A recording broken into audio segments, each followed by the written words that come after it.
নমস্কার বন্ধুরা। এখন না কনফিডেন্সই পাচ্ছি না একদম, যে ভিডিওটা কন্টিনিউ করছিলাম এতদিন ধরে। আমি প্রায় 12 দিন গ্যাপ পড়ে যাওয়ার জন্য না মনের মধ্যে একটা কনফিডেন্স যেটা থাকা দরকার সেটা আসছেই না আমার। তবুও আমি চেষ্টা করছি ভিডিওটাকে কন্টিনিউ করার। গতকাল যে ভিডিওটা আমি ছেড়েছি তারপরে একদম মনই লাগছে না যেন। তো আমি ট্রাই করছি, তোমাদের সাপোর্টটা আমার খুব দরকার।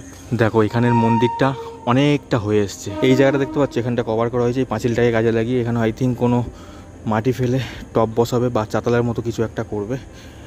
এখান থেকে এন্ট্রেন্স করছে না, যেহেতু ঠাকুরের মুখটা এদিকে বসবে তার জন্য এখান থেকে হচ্ছে এন্ট্রেন্স করবে। এই হচ্ছে এখান থেকে একটা ধাপ হবে আই থিঙ্ক, তারপরে এই মন্দিরটার মধ্যে যত রকম কারুকার্য করা যায় সেটা করবে। আমি যাবো বাড়ির দিকে, চলো ঘরে যাচ্ছি, তারপর কথা হচ্ছে। এখনও ঠিক একই রকম কন্ডিশন, এখনও একই রকম কন্ডিশন হয়ে রয়েছে এখানে। খোলো।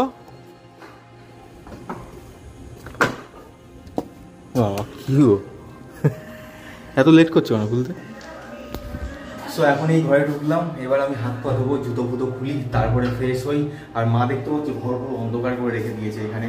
আর এখানে বসে বসে এতক্ষণ টিভি দেখছিল, এই টিভি চলছে এখন, ফ্যান চলছে। তো আমি ঘরে ঢুকলাম, ঘরে ঢোকার সাথে সাথে ঘাম শরীরের মধ্যে থেকে ঝরতে শুরু করে দিয়েছে। আগের দিন আমি ডিউটিতে ছিলাম, আগের দিন দুপুরবেলা বাড়িতে এসেছি, বাড়িতে এসে মাকে ভোটের কথা বলে গেছে। মা জানি না কি বলেছে, তার পরিবর্তে তোমরা দেখতেই পেলে বাড়িতে আসার সময় এই রাস্তাটা এখনও পর্যন্ত ইনকমপ্লিট হয়ে পড়ে রয়েছে। আমার মনে হয় করবে না, এদের কোনো ইচ্ছা নেই এখানে কোনোরকমভাবে কোনো কাজ করার। চলতে দাও, যা চলছে চলতে দাও, কিন্তু এর প্রতিবাদ তো আমাকে করতেই হবে। তো হাত পা ধোয়া কমপ্লিট হয়ে গেছে, এবার মাকে বলবো আমাকে একটুখানি লেবু জল করে দিতে। মনের মধ্যে অনেক কিছু ভাবনা নিয়ে ভিডিও বানাতে হয়, তার মধ্যে এই যে 12-14 ঘন্টা যে বন্দি হয়ে থাকছি যাতায়াতের মধ্যে দিয়ে, ডিউটি করা নিয়ে, এই যে গ্যাপটা আমার লাইফের মধ্যে দিয়ে প্রত্যেকটা দিন কাটছে, বানাতেই পারছি না ভিডিও। তার মধ্যে থেকে শরীর খারাপের মধ্যে পড়েছিলাম কয়েকটা দিন, আমার তার জন্য ভিডিও কন্টিনিউ করতেই পারিনি। একটা মোটিভেশন থাকে, সেই একটা কনফিডেন্স থাকে মনের মধ্যে, যে কনফিডেন্সটা আমার পুরো নষ্টই হয়ে গেছে।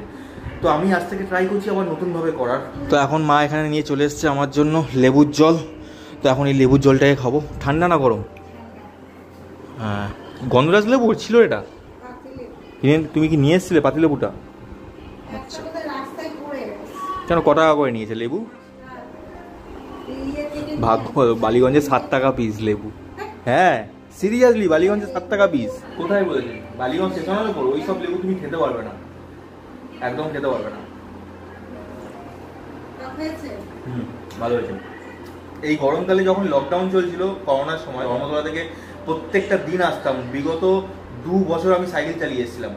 তো গরমকালের সময়টা বিশেষ করে যখন আমি ঘরে ঢুকতাম, প্রত্যেকদিন মা আমাকে এরকম এই গরম জলই লেবুর মধ্যে করে বানিয়ে আমাকে দিত, আর আমি প্রত্যেকটা দিন এসে খেতাম। চলো এখন আমি লেবু জলটা খাওয়া কমপ্লিট করে নিই।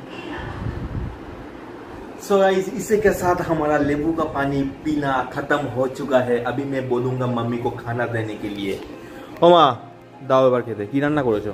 লাইটটা জ্বালাও না, কি করো? ঘরের মধ্যে অন্ধকার করে কেন রাখো? কি রান্না করেছো আজকে? খালি তো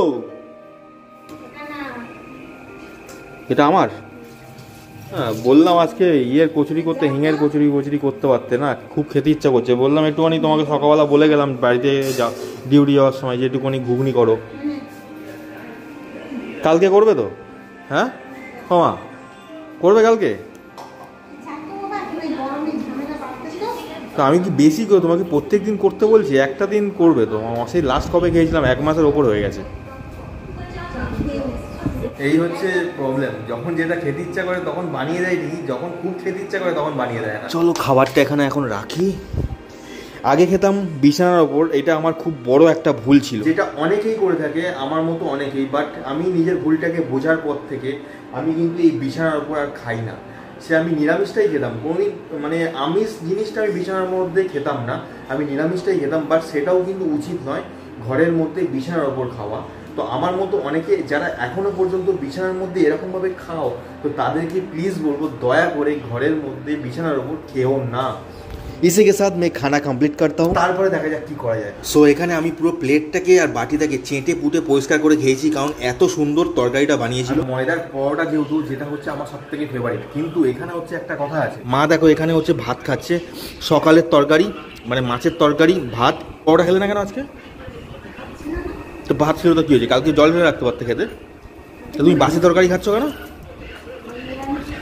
কালকে? মা নতুন করে একটা প্রোগ্রাম তৈরি করেছে, যে প্রত্যেকটা শনিবার কাল থেকে যেটা স্টার্ট হচ্ছে নিরামিষ খাওয়া হবে। তো এটা খুব একটা ভালো জিনিস, যেটা আমাদের হতো না। তো এটা স্টার্ট করা হচ্ছে, মাঝখানে করতাম, মাঝখানে গ্যাপ দিয়েছিলাম, আবার নর্মাল লাইফে ফিরে এসেছিলাম, মাছ মাংস সব কিছু। কাল থেকে যতদিন বেঁচে থাকবো শনিবার দিন করে নিরামিষ খাওয়া হবে, তাই তো মা? হ্যাঁ, নিরামিষ কিন্তু প্রত্যেকটা শনিবার মেনটেন করা উচিত। ওকে, ডান। তো কতক্ষণ বসে থাকবে তুমি এখানে? মশার কামড় লাগছে না? হ্যাঁ, এদিকে দেখো আমাদের এই কেবিলের তারটা কতটা ঝুলে গেছে। এটা একদম এরকমভাবে উঁচু হয়েছিল। এটা হচ্ছে বুধবার দিনকে আমি ওপর দিয়ে একদম টান টান করে বেঁধে রেখে দেবো। ডিউটি থেকে আসার পর একদম যে ঘরের মধ্যে ঢুকেছিলাম এতক্ষণ, ঘরের মধ্যে যেন গুমট গুমট গরম গরম ভাব লাগছে। মা এখানে খাওয়া দাওয়া করার পর এখানে বসে রয়েছে, আমিও চলে এসেছি একটুখানি বাইরে এই উঠানের মধ্যে একটু হাওয়া খাবো। একটুখানি বসলাম এসে, আর মশাগুলো দেখো এখানে কামড়ানোর জন্য উঠে পড়ে লেগেছে। এই একটা সমস্যা, যদিও বা হাওয়া দিচ্ছে এখানে, কিন্তু এই মশার জন্য এখানে বসা যাবে না। গুড মর্নিং সবাইকে। এখন সবাই ঘুম থেকে উঠলাম, এখন বাজে 8:25। জল এখানে শেষ হতে এসছে, আর মা তার মধ্যেই বাসনগুলোকে এখানে ধোয়াধুয়ি করে নিচ্ছে। এখন আমি যাবো স্নান করতে, ফ্রেশ হয়ে আসবো, তারপর ড্রেস ফ্রেস পরবো, তারপর আমি বেরোবো। তো চলো এই কাজটা এখন কমপ্লিট করে নিই। তো এই গামছাটা এখন নেবো। এবার আমাকে নিতে হবে তেল।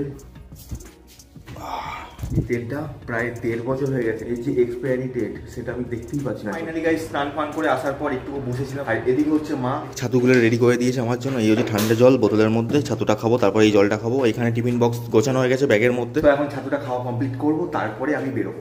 একটু মেঘলা ওয়েদার, কিন্তু গরম সেই লেভেলের, কিন্তু চরম গরম পড়েছে। তো এই যে আখের রস প্রত্যেকদিন যাওয়ার সময় দেখে দেখে যাই, কিন্তু সারা পকেটে টাকা নেই বলে খেতে পারি না। আমার সেই এসির মধ্যে ঢুকে কাজ করো 12 ঘন্টা, এসি থেকে বেরোনোর পরে শরীরে অসুস্থতা এত বেড়ে যায় না, বলার মতো না। সো গাইস, ভিডিওটা আজকে এখানেই শেষ করছি। দেখা হচ্ছে অন্য কোনো ভিডিওতে, অন্য কোনো ব্লগে। আজকে আর বেশি বাড়াবো না ভিডিওটা, এবার ডিউটিতে জয়েন করবো। দেখা হচ্ছে নেক্সট কোনো ভিডিওতে। টাটা।